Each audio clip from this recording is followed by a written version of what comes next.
wabarakatuh. Hey everyone, welcome back to Masa Surba Online Physical Education Lesson Grade 7 with me, Mr. Kanu Mas Krishnadi. Okay, our topic today is tenis meja. This time we are going to discuss about tenis meja ya. Alright, before we starting, let's say the doa. Bismillahirrahmanirrahim. Asyhadu an la ilaha illallah wa asyhadu anna muhammadar rasulullah. Raditu billahi robba wa bil islami dinah wa bi muhammadin nabiyya wa rasulah. Rabbi zidni ilma warzuqni fahma. Amin. May Allah let our heart be filled with light and insight and understanding and knowledge. Amin.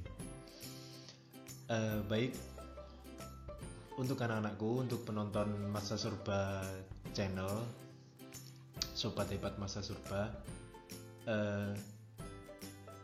seperti yang Bapak katakan tadi, kali ini kita akan membahas mengenai tenis meja atau aktivitas pembelajaran permainan tenis meja.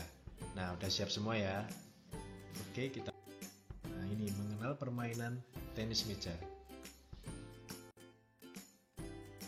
Yang pertama, ada tujuan pembelajaran tenis meja terlebih dahulu ya, sebelum kita ke materi inti. Yang pertama ada memahami definisi teknik dasar dan sarpras tenis meja. Sarpras itu yaitu sarana dan prasarana tenis meja itu sendiri ya, atau media dan alat pada permainan tenis meja. Yang kedua ada mengidentifikasi berbagai gerak spesifik tenis meja. Nah, selain ada sarpras, ada juga gerak spesifik tenis meja. Gerak spesifik bisa dikatakan juga dengan teknik dasar di tenis meja. Yang ketiga ada menjelaskan komponen permainan tenis meja. Nah, apa saja sih komponen-komponen yang ada di dalam permainan atau pembelajaran tenis meja? Yang keempat, baru nih mengaplikasikan cara melakukan gerak spesifik tenis meja ya. Setelah kalian memahami apa itu tenis meja dan komponen-komponennya, lalu diidentifikasi, lalu kalian jelaskan, kita jelaskan, baru deh kita aplikasikan ya. Aplikasikan itu seperti kita mengeksekusi ya, seperti mengeksekusi entah itu dari segi sarana dan prasarannya, atau dari segi gerak spesifik atau teknik dasarnya, dan lain-lain yang berhubungan dengan tenis meja. Nah, sebelum itu ada definisi tenis meja di sini. Apa sih tenis meja itu dan apa pengertian yang jelas tentang tenis meja? Di sini dikatakan tenis meja adalah cabang olahraga yang dilakukan oleh dua orang pemain tunggal atau dua pasang pemain ganda secara berhadapan dengan menggunakan bola kecil, bat dari kayu yang dilapisi karet, dan lapangan permainan yang berupa meja. Ya, sampai sini paham ya? Induk organisasi olahraga tenis meja yang dikenal dengan nama pingpong ini adalah ITTF atau bisa disebut International Table Tennis Federation. Nah, itu untuk tingkat dunia ya, kalau ITTF tadi untuk tingkat dunia, dan PTMSI Persatuan Tenis Meja Seluruh Indonesia untuk tingkat nasional. Jadi tenis meja itu olahraga yang menggunakan lapangannya itu yang menggunakan sebuah meja ya, sebuah meja yang udah didesain khusus, ukurannya, bahan-bahannya, kayu-kayunya itu udah didesain khusus supaya bermain tenis meja itu dapat sempurna, bisa dikatakan dapat sempurna dengan kita bermain tenis meja dapat dikatakan bermain dengan baik lah ya. Jadi bola sama lapangan atau mejanya itu terbuat dari bahan-bahan yang sudah dipilih untuk kita bermain tenis meja dengan baik. Bolanya sendiri dari plastik ya, kalau nggak salah, cuma kuat, cuma kokoh, nggak plastik-plastik sembarangan ya. Walaupun kita mantulkan di tanah atau di lantai itu tidak penyok ya, itu masih bagus, masih kuat lah plastiknya. Sedangkan untuk memukulnya, untuk raketnya, nah ini bedanya sama badminton. Kalau badminton kita kan raketnya panjang ya, sama seperti tenis lapangan, dan bahannya itu dari senar ya, dari, kalau kita bilang dari benang bukan benang sih, benang yang kaku itu senar ya, kayak seperti senar itu. Sedangkan kalau di tenis meja itu dari kayu, jadi kayu yang dilapisi dengan karet. Nah, orang-orang tenis meja atau orang-orang penggiat olahraga itu menyebutnya bat ya, bat dari kayu yang dilapisi karet, dan lapangan permainan berupa meja itu sendiri. Sedangkan induk organisasi olahraga tenis meja, kalau di dunia itu namanya itu tadi TTF. Kalau di Indonesia, kalau di nasional PTMSI. Ingat-ingat ya, Persatuan Tenis Meja Seluruh Indonesia, PTMSI. ITTF, International Table Tennis Federation. Jangan sampai kebalik ya. Kalimatnya aja udah beda ya bahasanya ya. Mungkin itu definisi tenis meja. Cukup paham ya apa itu tenis meja. Bedanya tenis meja dengan badminton dan tenis lapangan itu sudah beda sekali ya. Tenis meja lebih simpel olahraganya, tidak memakan banyak tempat. Bolanya lebih kecil dan raketnya atau batnya juga lebih kecil dari badminton maupun tenis lapangan.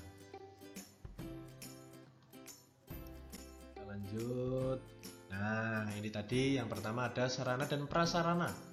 Apa saja sih sarana dan prasarana di tenis meja? Apa saja sih media dan alat yang diperlukan untuk bermain tenis meja? Yang pertama ada lapangan atau meja itu sendiri ya. Yang kedua ada bat atau raket tenis meja ya, yang terbuat dari kayu yang dilapisi karet. Yang ketiga adalah bola kecil. Ya, ini yang terbuat dari plastik tadi ya, plastik yang kuat, yang bagus plastiknya. Di sini kalian anak-anak bisa lihat ukuran tenis meja atau ukuran lapangan tenis meja atau meja tenis meja ya.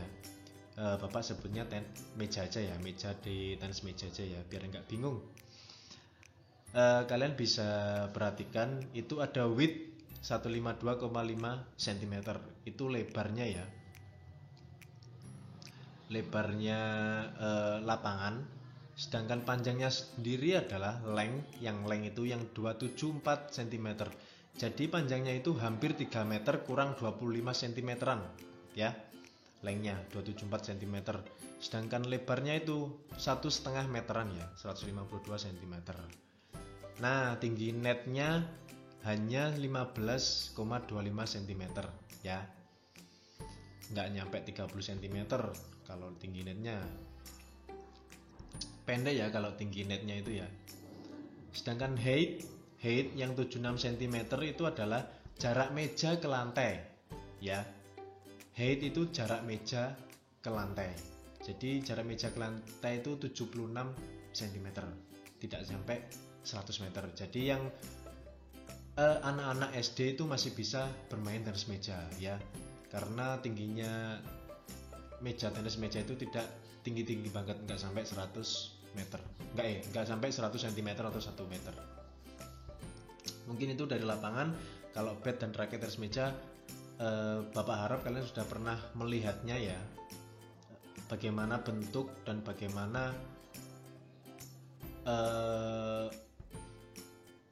orang saat bermain tenis meja. Bapak harap kalian sudah pernah melihat orang bermain tenis meja, entah itu di kampung, entah itu di YouTube, televisi, ataupun di lapangan langsung ataupun di pertandingan langsung. Jadi intinya itu bahannya itu terbuat dari kayu ya, ingat ya, bat itu terbuat dari kayu, terus lapisannya yang merah sama hitam itu terbuat dari karet. Karetnya pun bukan karet sembarangan ya, karetnya itu juga karet-karet khusus yang khusus untuk bermain tenis meja, karet-karet bagus lah intinya.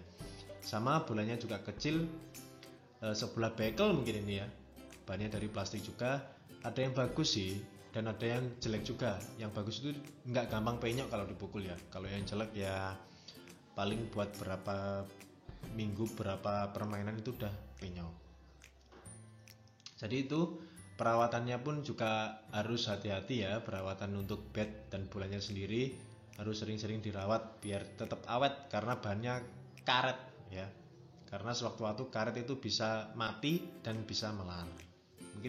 Mungkin seperti itu ya sarana dan prasarana di tenis meja. Simple, cuma membutuhkan meja, bat, sama bola. Kalian sudah bisa bermain tenis meja. Lanjut ya. Nah, di dalam permainan olahraga tenis meja itu ada beberapa komponen. Ini di sini diterangkan aktivitas pembelajaran permainan tenis meja. Apa saja sih? Jadi ada 4 komponen ya. Yang pertama ada aktivitas pembelajaran memegang bat atau grip. Nah, ini juga penting. Yang kedua ada gerak spesifik siap sedia. Yang ketiga ada gerak spesifik gerakan kaki. Yang keempat ada gerak spesifik pukulan. Jadi untuk poin yang kedua dan ketiga serta poin keempat ini merupakan teknik dasar yang ada di dalam tenis meja. Keempat komponen ini merupakan merupakan teknik dasar yang ada di dalam tenis meja ya. 1 2 3 4 ini ya, semua. Jadi mulai dari memegang bat atau grip, mulai dari posisi siap, mulai gerakan kaki, dan sampai ke pukulan atau stroke ya. Kita bahas yang pertama terlebih dahulu yaitu aktivitas pembelajaran memegang bat. Nah, ini merupakan contoh gambar cara memegang bat yang baik dan benar di dalam permainan tenis meja. Sebenarnya ada satu lagi cara memegang bat, ada satu cara lagi, tapi Bapak memberikan cara memegang bat yang paling mudah, yang paling dasar terlebih dahulu ya. Yang pertama ada pegangan shake hand sisi forehand ya, sama seperti badminton, sama seperti tenis lapangan, ada forehand, ada backhand. Pegangan shake hand sisi backhand. Pegangan shake hand sangat populer. Nah, ini terutama di negara-negara Eropa atau dunia barat. Ini salah satu alasan Bapak memberikan pegangan shake hand ya. Karena ini pegangan yang sangat populer di kalangan masyarakat Eropa, dunia, bahkan di Indonesia juga populer pegangan shake hand ini. Dengan pegangan ini seorang pemain dapat menggunakan kedua sisi bat. Maksudnya menggunakan kedua sisi bat itu yaitu memegang dengan sisi forehand dan sisi backhand. Untuk kalian semua sudah paham ya bagaimana dan apa perbedaan dari forehand dan backhand. Intinya buka tutup. Kalau forehand itu buka, kalau backhand itu tutup ya. Kalau forehand itu kanan, kalau backhand itu ke kiri, sisi kiri. Seperti itu aja sih bedanya forehand dan backhand. Mungkin itu untuk cara memegang. Kalian bisa lihat pegangan shake hand sisi forehand dan pegangan shake hand sisi backhand. Lanjut ya. Yang kedua ada gerak spesifik siap sedia, atau bisa dikatakan gerak spesifik posisi siap ya. Nah, ini ada square stance dan side stance. Apa itu square stance? Square stance adalah posisi badan menghadap penuh ke meja. Biasanya posisi ini digunakan untuk siap menerima servis dari lawan atau siap kembali setelah mengembalikan pukulan dari lawan. Ya. Jadi, posisi ini posisi kalian di depan meja persis dan tubuh kalian lurus di depan meja, enggak miring, enggak membelakangi atau enggak kemana-mana. Jadi persis posisi kalian lurus di depan meja. Ya, posisi ini biasanya digunakan untuk siap menerima servis dari lawan. Saat kalian akan menerima servis, kalian bisa menggunakan itu tadi ya, pegangan shake hand. Entah itu nanti digunakannya forehand ataupun backhand. Sedangkan side stance berarti posisi badan menyamping ya, menyampingi posisi meja. Jadi kalau square tadi lurus di hadapan meja, kalau side stand itu menyamping, entah kanan entah kiri. Pada side stand jarak antara bahu ke meja atau ke net harus ada yang lebih dekat. Jadi side stance ini kurang lebihnya adalah posisi kalian untuk menyerang ya, untuk menyerang lawan ya, itu side stand. Kalau square stance itu digunakan untuk siap menerima serangan dari lawan atau servis dari lawan. Mungkin itu bedanya antara square dan side. Cuma beda posisi tubuh dan beda cara mengembalikan.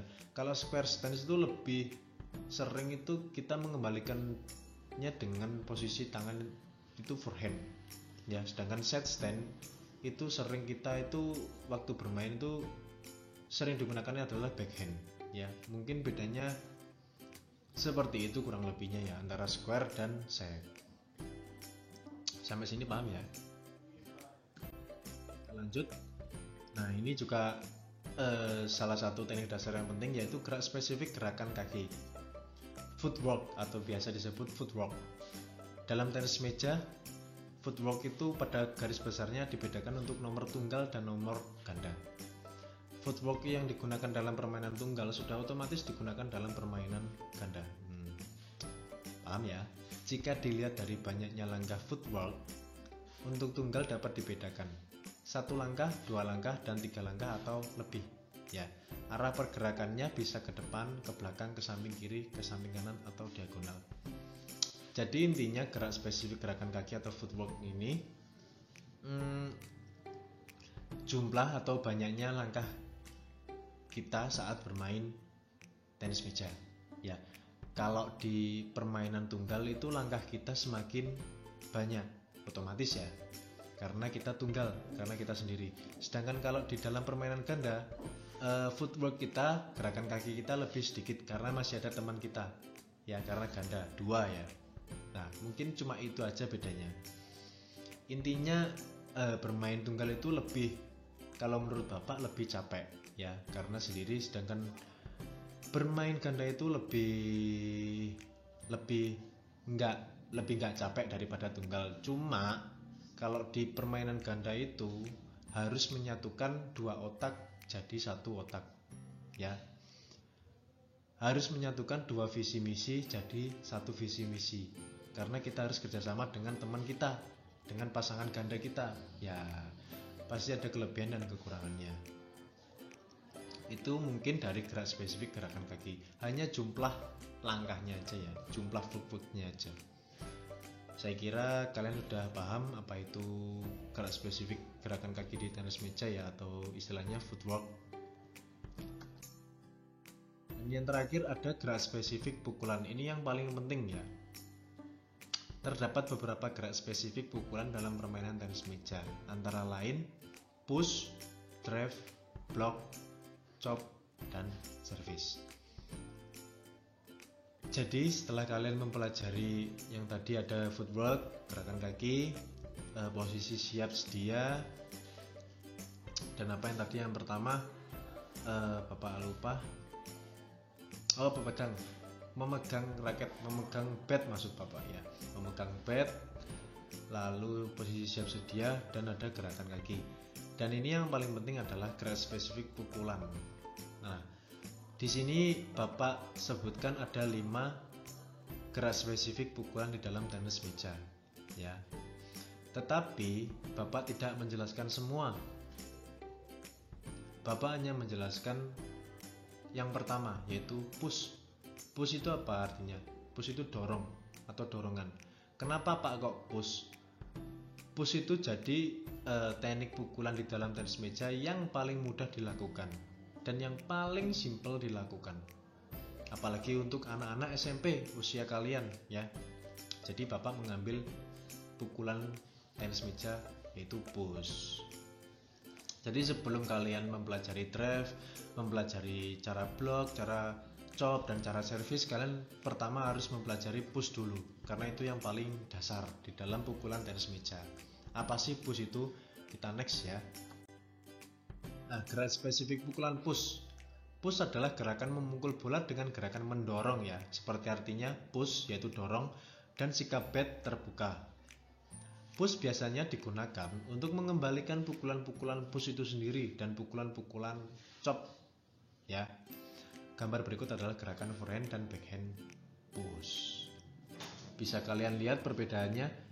Yang pertama ada backhand push. Sama seperti cara kita memegang bat tadi, ada backhand dan ada forehand juga. Kalau backhand lebih tertutup ya, tangannya lebih tertutup, bisa kalian perhatikan backhand pushnya.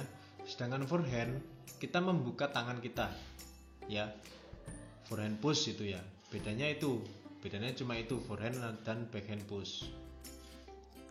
Jadi untuk dapat bermain tenis meja, yang hal pertama yang harus dipelajari ya ini, kalau pukulan ya yaitu push ya, dengan gerakan mendorong dan sikap bat terbuka. Ini yang paling dasar yang harus kalian pelajari terlebih dahulu sebelum kalian mempelajari pukulan-pukulan yang lain seperti chop. Itu susah, drive, bahkan servis saja itu juga susah.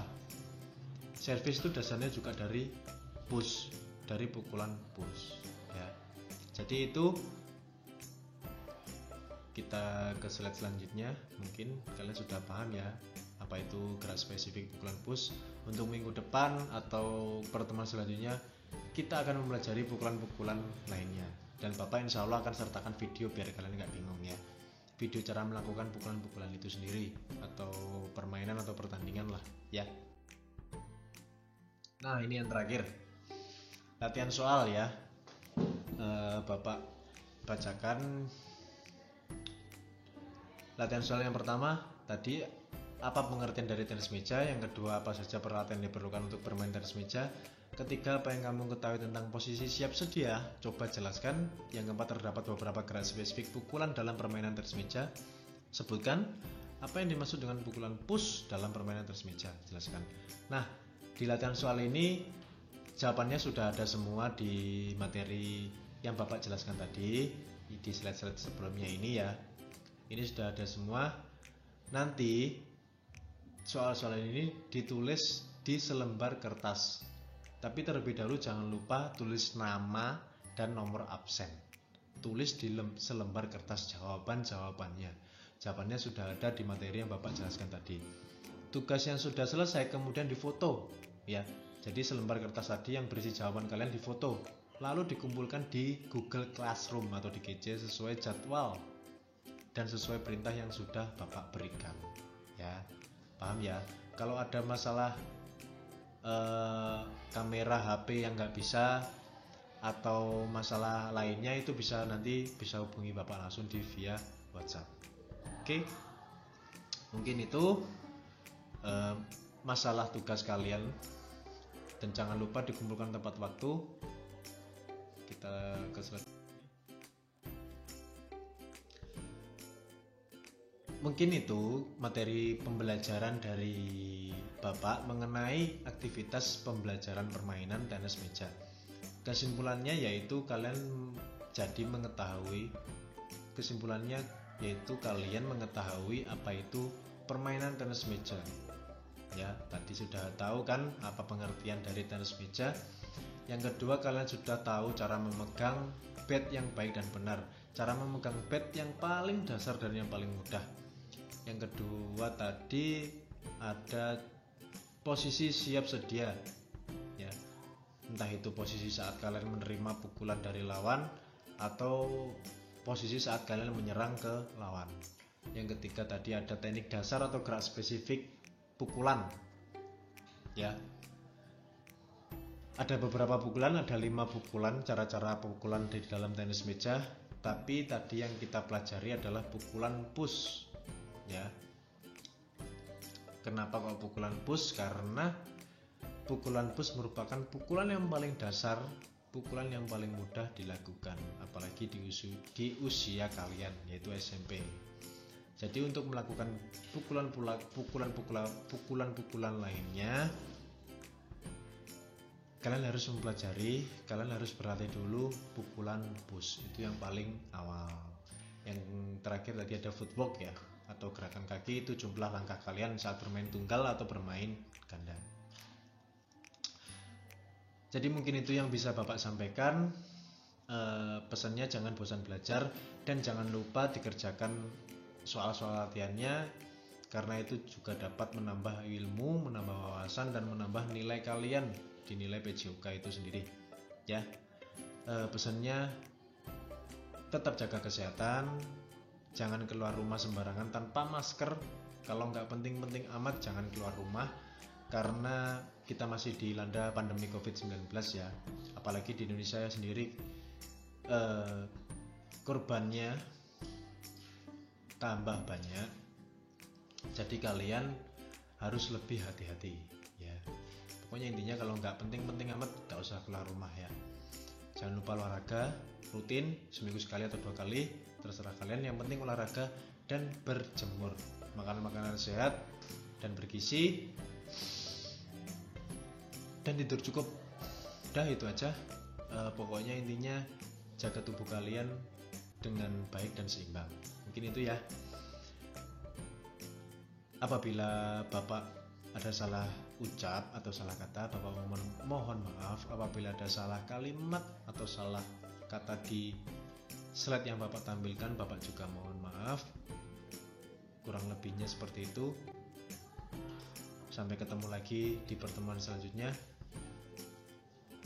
Wassalamualaikum warahmatullahi wabarakatuh.